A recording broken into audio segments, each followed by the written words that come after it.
Good morning and welcome back to the Livingston Parish News Morning Show. My name is McHugh David, publisher and editor of the news. Appreciate you joining us this morning. If you're watching this live, thank you for that. If you're not watching this live, if you're looking at this later, we do upload these podcasts to www.livingstonparishnews.com/podcast. There are audio and video versions of it in that area of our website. They are free, so please check those out. And if you're watching us there, we appreciate that. Thanks for joining us this morning. Let's jump into your traffic. Currently looking relatively cleared this morning, which is kind of nice. We're sort of getting back into the swing of things after Thanksgiving, getting onto that final slide for school into the Christmas holidays. Finals coming up next week for those high school seniors and juniors and freshmen and sophomores. I don't know why I did that out of order, but that seems to be affecting the traffic. As mentioned, it is relatively clear this morning. Minor delays at Millerville heading on I-12 westbound into Baton Rouge, causing a little bit of backup going back to the Denham exit, but not too bad. One of those intermittent start and stop kind of deals. But otherwise, it's leaving most of the surface streets relatively clear.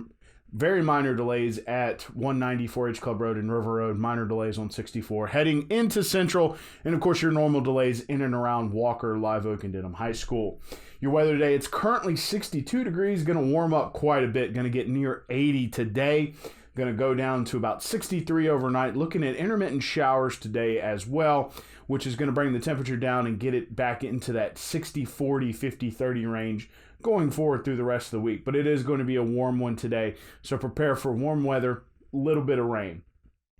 Last Thursday, we discussed this a little bit on Friday, wanted to go into a little more detail. The Parish Council discussed trying to get all of the road overlay program into the same fiscal year. It's been kind of a problem since 2017 when the parish took a break from road overlay to save money for a grant match to try to get more for road overlay in 2018 and 2019. It paid off. They ended up getting $18 million to spread over those 2 years, which is roughly double what they normally have to spend, not including their debt payment. So it was quite a haul. However, it caused everything to kind of start late in 2018 as they tried to mobilize, which takes a while, and get everything going. So that 2018 program spilled into 2019. Then, of course, the 2019 program is now spilling into 2020 as the Parish Council was told that the road overlay program for 2019 would not be finished until June 2020.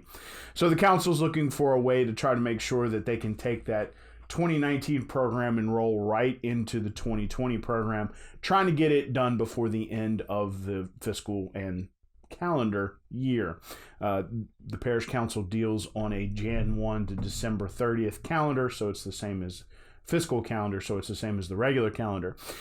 Part of what they're going to be trying to do is to keep that contract rolling currently with R.J. Daigle and Sons. There was some concern about not bidding it out and maybe not getting the best price. However, if they do roll forward and try to keep a similar price, they save on those mobilization costs, which is, getting all your equipment together, getting all of your inventory together, all of the materials needed for road overlay, and getting out there. And that savings is roughly 17 to 18% of the contract. So they're thinking that their save money is there as well by keeping those guys out in the field, getting into that 2020 road program. However, not going to be able to establish that list until they get to about April. Why April? They're looking for first quarter revenues to kind of see where the parish is fiscally, and they're also looking to see what kind of grants are going to be offered by the state and the feds so that they can apply for those. Any money that they put into the budget as restricted for a specific purpose cannot be used on the fly for a grant. And if a grant offerer sees that the parish does not have the appropriate match, they're going to go somewhere else. So trying to leave some of that money free just to see if they can get some road grant funding from the state and the feds later on, and there'll be a list coming in April of the roads that'll probably get overlaid in 2020, just trying to make sure that they can get all those roads in the same fiscal year. Juban Crossing, talking about taxes and things of that nature, was unable to make its bond payment for the 2019 fiscal year. The Juban Crossing Economic Development District, which is basically the parish council, met before their regular parish council meeting last Thursday, and were informed that the developer had to throw in about $650,000 to make that bond payment for this year. Normal bond payment is just over $4 million per year. Those bonds were issued by the parish council in 2013. It's $50 million worth worth, to build roads, sewer infrastructure, that sort of thing, within the Juban Crossing development. Now, the flood was a huge impact on the area. Saw a lot of footage of Juban Crossing flooded. It showed, that a lot of those photos were trying to show the I-12 dam sort of had some, residual damage by showing Juban Crossing with several feet of water in the area. Some businesses came back, a lot didn't. And then, of course, there's national trends with regard to big boxes. Kohl's closed. Dress Barn is closing. Forever 21 is closing. So some tough hits. Few restaurants coming in. Texas Roadhouse seems to be doing a good business. Zia seems to be doing a good business. There will be a new Piccadilly opening up sometime in the next 30 days. So there's a lot going on. I know that they said that Piccadilly is supposed to open December 11th. That's currently the goal. So I said next 30 days. You just never know what's going to happen in the holiday period.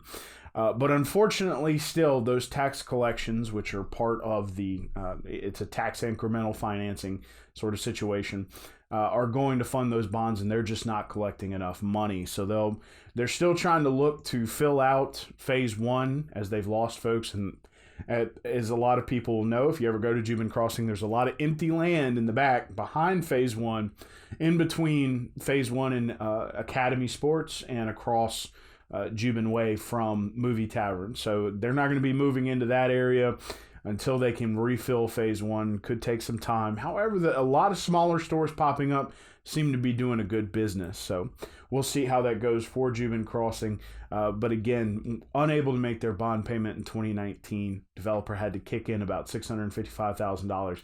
They're anticipating that would be Stephen Keller of Creekstone Properties, and they're anticipating he's going to have to throw in $107,000. Not quite as bad as $655,000, but a little over six figures next year in order to make that bond payment, hoping that development will get back rolling. Southeastern football went on the road this weekend and fell to Montana 73-28. Over 1,000 yards of offense in that game. Quite an experience. Coach Selfo said that he was disappointed. He and his team were disappointed by their turnout. We're hoping to score a little more, try to keep it a little more competitive, but they were happy for the experience. Of course, LSU went on the road this weekend and won against Georgia quite handily, 37-10, and they securing the top spot as Ohio State faltered against Wisconsin in the first half, had to surge back and win in the second. So LSU will face Oklahoma in the Peach Bowl in Atlanta on December 28th, whereas Ohio State will travel to Glendale, Arizona for the PlayStation Fiesta Bowl, which is where LSU played UCF, University of Central Florida last year, where they will face Clemson in that semifinal. Of course, the winners of those two games will face off in the championship. So Lane Thomas, a former Walker standout, has had a bit of a tumultuous college career, but it's starting to come back down. It initially ended up at Southeastern Louisiana. An injury kept him out. Moved to Jones College in Mississippi, where he had quite a record, 9-2 with a 3.0 earned run average and 73 strikeouts. So quite a campaign there, which has now landed him at Tulane in New Orleans, where his former pitching coach from Southeastern was able to pull him. So he's kind of relieved that he's finally found sort of a final landing place, and that's a lot of finals. And so he will be looking to pitch for the Green Wave. And as you know, they get to play LSU every now and again, as does Southeastern, some of these local schools. LSU baseball trying to schedule some of that. So Mr. Thomas might get to strike out some Tigers. We'll see. The Parish tournament starts tomorrow, Tuesday. It'll be leading off at Holden. Holden's got some state championship tournament experience, and they're looking to roll out the red carpet for anybody who wants to come. Of course, they're on 190 in Holden. They're right off the main road, just over the railroad tracks. Hard to miss that campus. Going to be crowded for this Parish tournament. The Walker boys have earned the top spot, and they're going to be looking to repeat as champions. And the Doyle girls are actually the number one seed on the girls' side, with Dim Springs following them up at number 2. So balanced on the girls' side. They had a lot of trouble formulating their bracket. Going to be interesting to see. Going to be some good games starting on Tuesday. We hope you can check that out.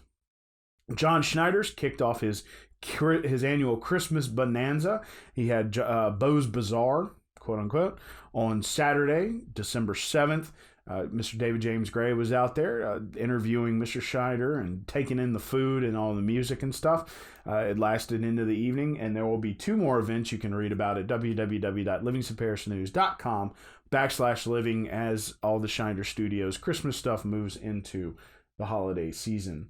Springfield High Theater, Mason Sibley was the lead, and he wanted to tell his fellow theater students, let's put on a show, and they did.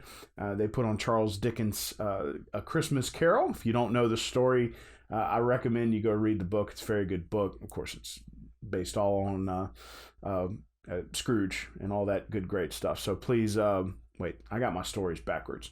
Go read the book, please. Sorry about that. But yes, Springfield High School Theater put on A Christmas Carol, and Mason Sibley, the lead, wanted to put on a show. They did. It was a great show. You can read all about it. David Gray attended. www.livingstonparishnews.com/living. Do apologize, Springfield High Theater. I'm getting people mixed up here. One last time around your traffic, that delay at Millerville is starting to stack up and push back a little bit more, creating some delays into the Denham Springs area. There is some traffic at 4-H Club Road, River Road, and 190. Not a whole lot. It's looking pretty clear thanks to that clearness on I-12 early in the morning. Minor delays on 64 heading into Central. Some delays as folks are moving away from the high schools after having dropped their kids off, especially at Burgess and 447, as well as 16 heading out of Watson. Currently 62 degrees, going to get up to about 80 today. It's going to be warm, but it is going to be intermittent showers throughout the day. Please prepare for some rain. It's going to bring some cooler weather. It's going to get back down to 63 overnight, and then we're looking at 50s, 30s, 60s, 40s during this week as highs and lows, so please prepare for that. One last time, my name is McHugh David, publisher and editor of the news. Appreciate you joining us this morning for the Livingston Parish News Morning Show. Please remember we do upload these to www.livingstonparishnews.com/podcast, and you can listen to them wherever, or you can watch them as well. There are audio and video versions there for you to consume. We are in print once a week on Thursdays. We are on Facebook, Twitter, LinkedIn, Instagram, and YouTube. Appreciate you checking us out there.